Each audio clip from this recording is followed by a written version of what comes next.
Hey, how's it going, everyone? 3 a.m. gaming. Ugh. 3, 2, 1. Hey, how's it going, folks? Today we're gonna be covering my Virtual World deck. Now, it may be a little bit late coming compared to like Tiger, Xylos, all their, deck profile videos, but you know what? I thought I might as well get mine done since I'm about to upload episode 1 and everything. A little late for that, though, but don't worry, I'll be uploading them fairly regularly, actually, since most of them are pre-recorded as it is now. Anyway, but back to this deck. First off, we have my Millennium Shield. You know this card. It's a really good defensive monster, 3000, hard to get over. And it really goes combos with the Chaos Endmaster, If meets his requirements, gets to bring him out, goes straight into my Colossal Fighter, you know all that. Next, we have the Dark Blade. He's a vanilla monster, but he's a really good attacking monster, level 4. And I just like him in general. He's one of my OG favorite cards. Next, we got the evolution of the Colossal Fighter. Colossal Fighter Assault Mode. Now, this guy is way stronger. He may not have as high as attack points as the regular Colossal Fighter, but that's due to the effect. Now, generally with Assault Mode monsters, they gain a basic 500 attack points increase. So he has a base 3,300. But his effect is actually reversed than the Colossal Fighter form. Instead of gaining 100 for each warrior in the grave, he lowers your opponent's monsters by 100 for every warrior. Now that can be very good. While he may not be the strongest monster in the field because of it, he can make sure that none of my opponent's monsters are. Next, we have White Horned Dragon. Now this guy is very good. You see, he's a 1 tribute monster. He's level 6, which means I can go into potentially other monsters using him. But he gains 300 attack points for every spell I can banish from my opponent's graveyard. That in itself is going to be strong because in this roleplay, there is a lot of spell cards my opponents will be using. That's a given.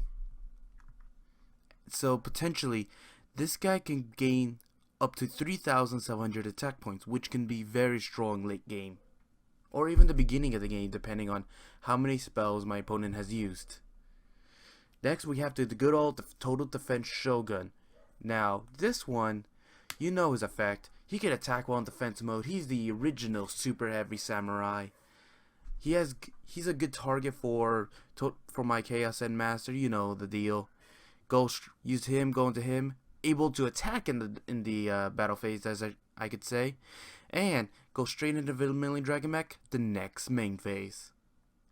Now, Assault Beast. He's a new card to the deck. He's a Beast Warrior, so he doesn't really fit into the Warrior one, but he's a 1900 defense attack monster, and if I have him in my hand, I can discard him to add an Assault Mode activate, which allows me to go straight into him with a Colossal Fighter on the field.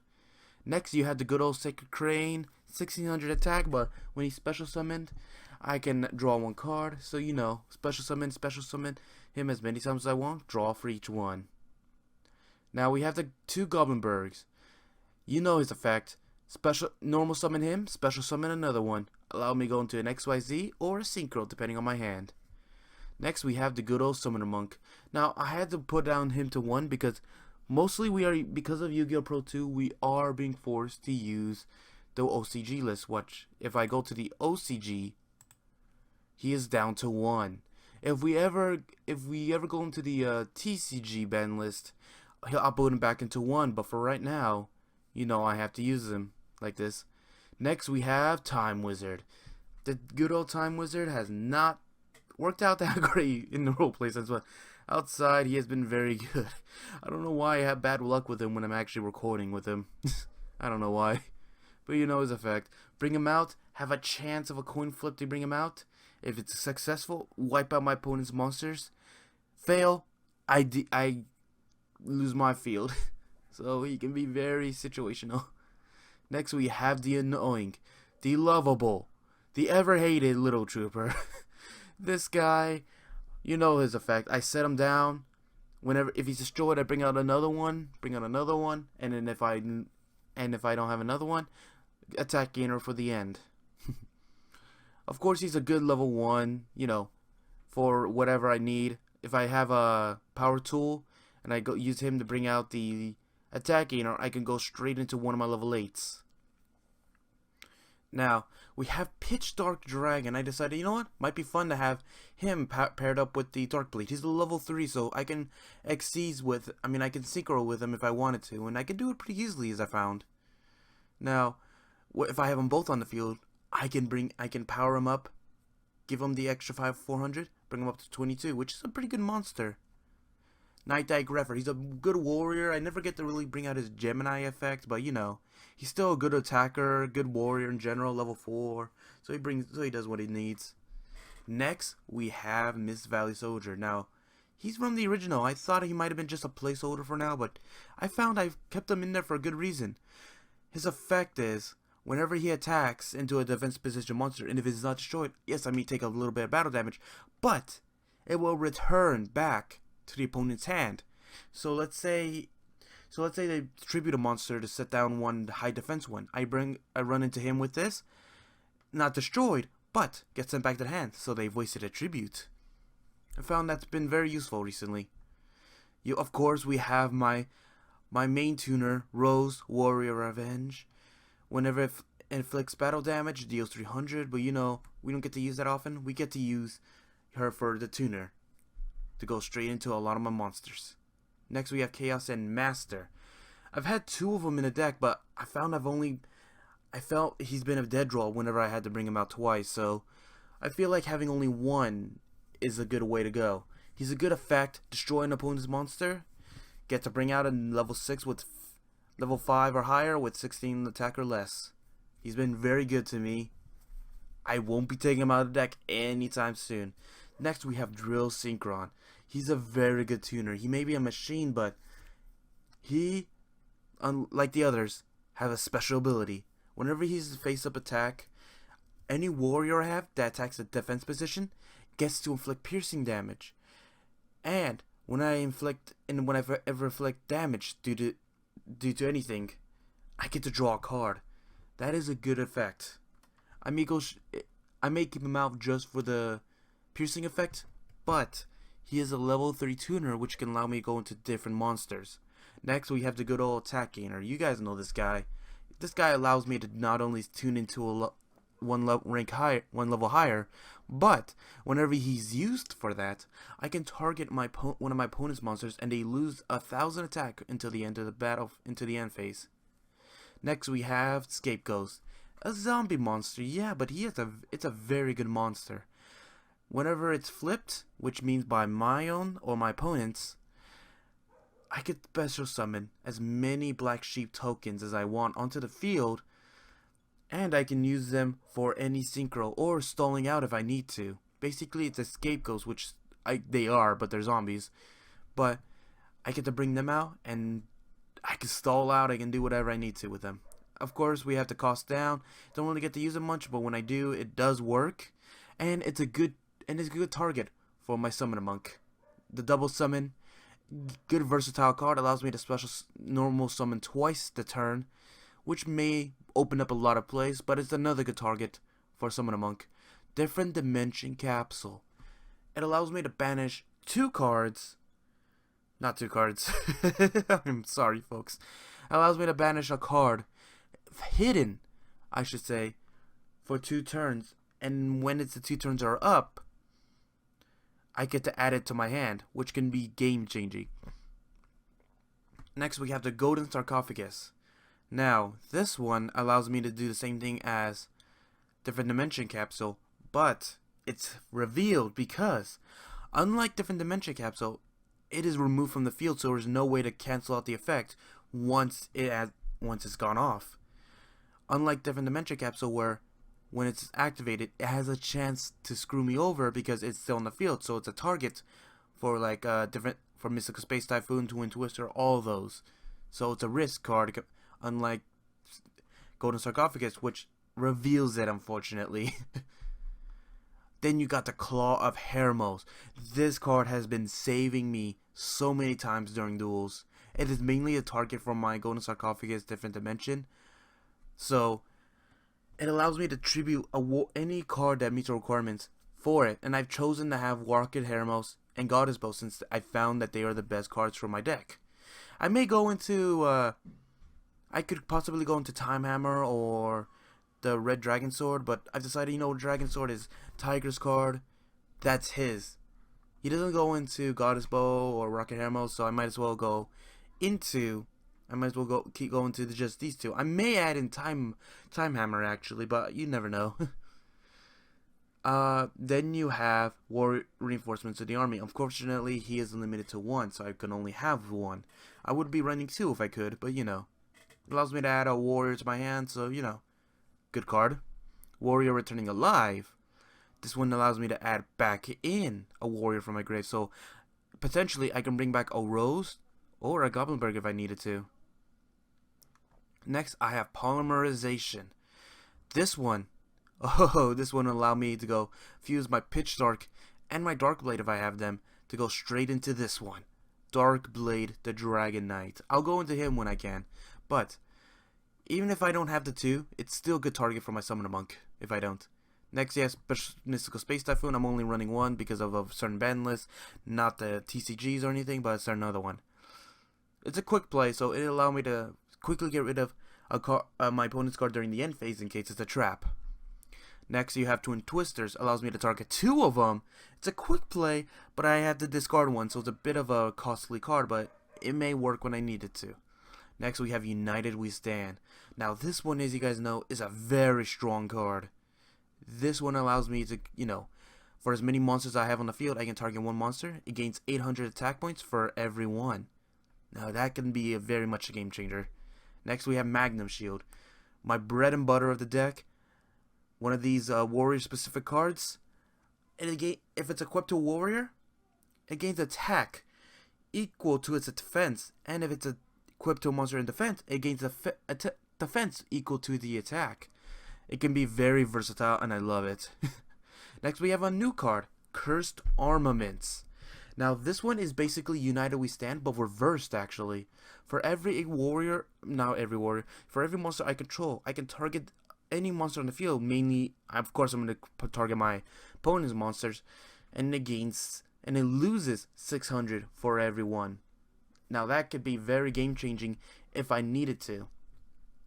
Of course, you have Draconic Attack, equipped to Warrior, gains 500 attack, and it becomes a dragon, which can be very good for different reasons. Maybe for tag duel with other dragon users, maybe not. You know how it goes. Next, we have Magical Midbreaker Field. You know this card. I've used it before. I can activate this at the start of my main phase 1 or 2, and during main phases, or mainly the first one, monsters on either side of the field cannot be targeted by card effects, nor can they be destroyed by card effects. So let's say they have a Lightning Vortex, Raigeki, whatever, they won't be destroyed by it. Time Wizard, any of those, unaffected, won't be affected by this during main phase 1. So good card combo with my Time Wizard. Breakthrough Skill, you know this card. Target one card on the field, target destroy, and negate its effect. And once it's used up, I can use it once more during my turn in the graveyard. So good card. Mirror Force, you know this one. Opponent attacks into me, I activate it, destroy other monsters in attack position. Raigeki Break, you know this one. Discard one card, I can target one card on the field, destroy it. Spirit Force, you know this one. This one's my barrier. I get to do any battle damage or any damage, I think. No, just battle damage.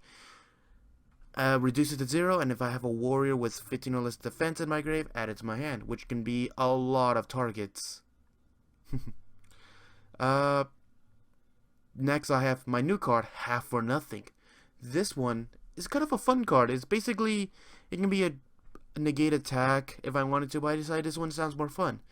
During my opponent's battle phase, they can choose which one. They can take the Golden Axe and have their opponent's monsters stay the original attack points, into the end of the battle phase. They get to continue, but their attack points are half, so, they may not be able to do anything or may not deal as much damage to me. or they can simply end the battle phase and have nothing happen because they may not be able to do anything with half of their attack points. Next one is a new card, Skull Dice. It may seem kind of worthless, but I find it's a little fun to have. It rolls a 6-sided die. All monsters your opponent controls lose attack equal to 100, equal to the Skull Dice. It's a little fun card, and it's a little like, what the heck when it's played. It's worked out a couple times, to be honest. Next, I have the Assault Mode Activate. This one is the evolution for my Colossal Fighter. When I have a Colossal Fighter on the field, I can bring out the Assault Mode Activate from my deck. That is an evolution on its own.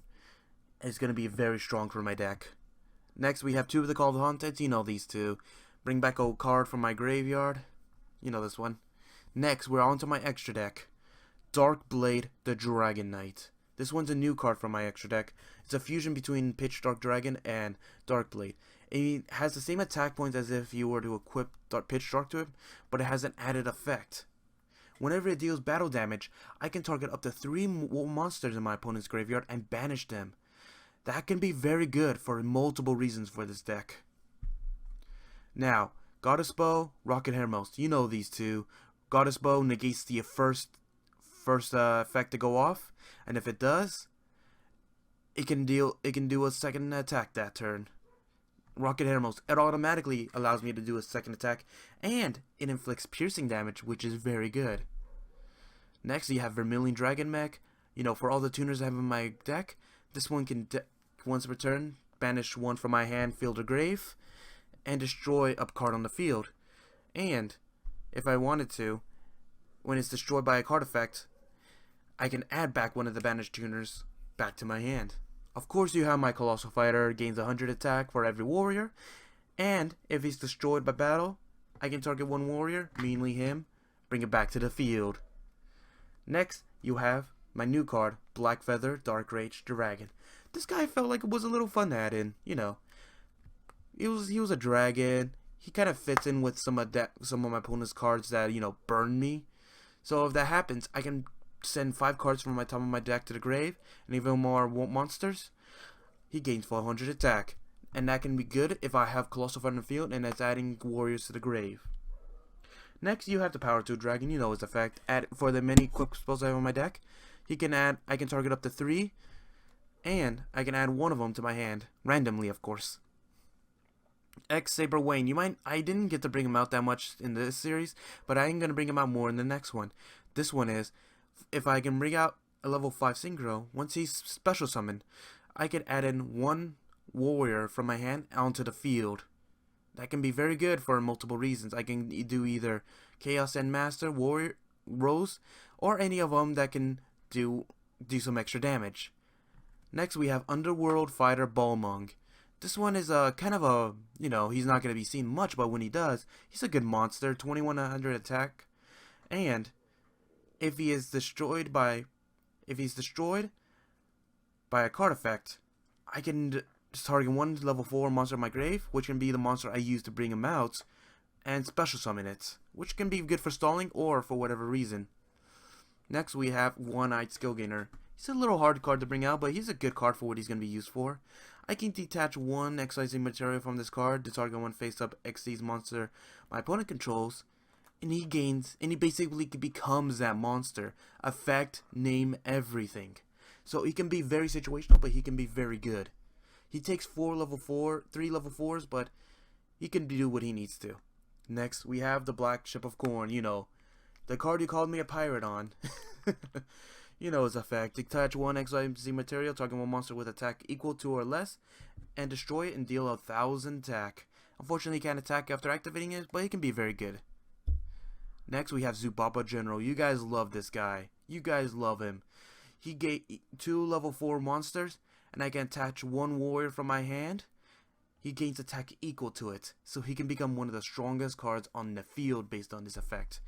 Next, we have Gagaga Samurai, which is basically my Blade Armor Ninja. He has less attack, but whenever there's another monster in the field and my opponent attacks into that one, he can switch that target to him, and he can switch to defense mode. And if I have him paired up with a special equip spell, he can be very strong and he can stop so many things based on this effect. Next, we have the side deck. I may add these cards in due to the situation, you know, these kind of deals. When this card, you know, we have Tyler. It was sad taking him out, but, you know, it was hard to bring him out. I may bring him back in every duel or so, but it will be hard. You know his effect. He cannot be special summoned, which makes him harder to bring out, but whenever he destroys a monster by battle, I can deal that monster's attack points as damage to my opponent, which is basically Flame Wingman, but he's 3000, so he's a little bit better. Next, we have Jinzo. You know his effect. He's a 1 tribute monster. He can destroy all traps on the field. He's there based on certain decks I may be running into. You know, he may be good. Next, we have Blue Dragon Summoner. He's a spellcaster, but whenever he's sent to the field to the grave, I can add 1 dragon, warrior, or spellcaster, normal monster from my deck. He's there because he's very situational. I can bring out, you know, these two if I needed to, but like I said, he's situational like that, so I may not be using him as much. My second Summoner Monkey in case we switch to a TCG ban list, so you know how that goes. We have King of Swamp. I added this guy in as a situational based on the fact that I've added in Dragon Knight. You know, he can either give me the polymerization or he can be a substitute for either of the Dark Blade or the Pitch Dark if I needed to. We have the second Chaos Endmaster in case I want to bring him back. Blade Armor Ninja, you already know this guy. I may bring him back if I feel the situation. Burner Visor, you know I had him from that other guy.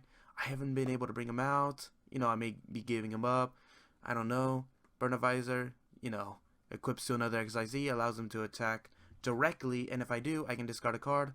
I can inflict 500. Assault Teleport. Now, this one is a situational to the max. I may bring him in because of Summon Amongst targeting, but the reason is, if an assault mode is in your hand, you cannot bring him out using assault mode, which can be very bad. But if I have this card as well, I can send him back into the deck and draw 2 cards for it. So he may be in, he may be out, depending on the situation. Shard of Greed. Because of the we're using the ban list, we cannot use Pot of Greed in either TCG or OCG ban list. This guy was created to substitute that. For every normal draw I have, I can put in a counter, and for whenever he has 2 counters, I can draw 2 cards by sending it to the grave. So it can be very good. Unfortunately, I haven't been able to bring it out on time, so it's been very much a waste. Assault Slash, the trap card for the Assault Moon monsters. While I control an Assault Moon monster, I can destroy all face-up monsters on the field. Now, while this happens, the Assault Mode I tribute gets destroyed as well. But when he's destroyed by any means, you know who comes back out. So I maybe bring him in every once in a while. Now, Graceful Tear. This card allows me to give opponent a card from my hand and gain 2,000 life points. You might be thinking, that might be bad for you, right? If you give him a good card? Well, that might be. But what if I give him, I don't know, the Cluster Fighter Soul Mode? Give him a Floaters card they can't do anything with. You know, gain 2,000 for it. You know, I'm just generous like that. Solemn Strike. I've been tempted to add this card in, but I felt like, you know, I'm not going to be using it much, and the life points might be a little much for me.